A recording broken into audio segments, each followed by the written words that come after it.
Долга дискусија помеѓу советниците предизвикаа точките од дневниот ред за јавното предпријатие Градски паркинг на денешната седница на Советот на општина Тетово.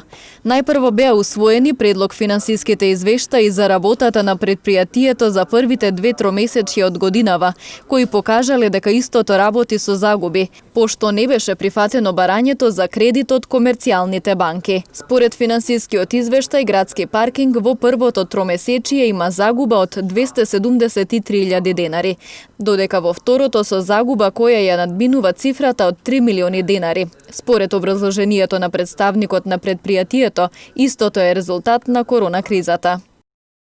Точката во врска со паркингот кој бара согласност од страна на Советот на општина Тетово да се дава можност и оние да земат кредит во врска со проблемите што ги имаат внатре, значи со неплаќањето на платите и така натаму.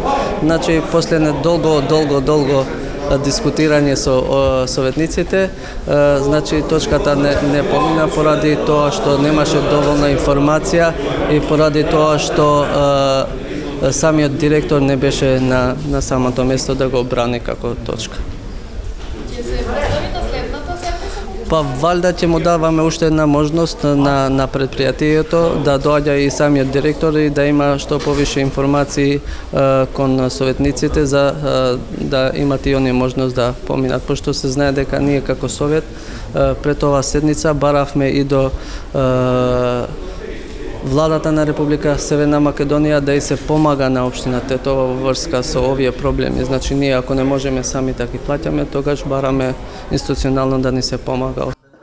Мнозинството од советниците гласаа против предпријатието за Градски паркинг да добие согласност за кредит, со образложение дека истото работи со големи загуби и нема да може да го исплати. Од граѓаните слушаме секакви индиции, но кои се совпаѓаат тие индиции со бројките, значи за 3 месеци, последните 3 месеци пред да стапиме на пандемијата, значи имаше загуба околу 248.000 денари, а тромесечието кое сме во пандемијата, значи околу 3 милиони денари. Значи нема смисла такво нешто да продолжи, некој да менаџира со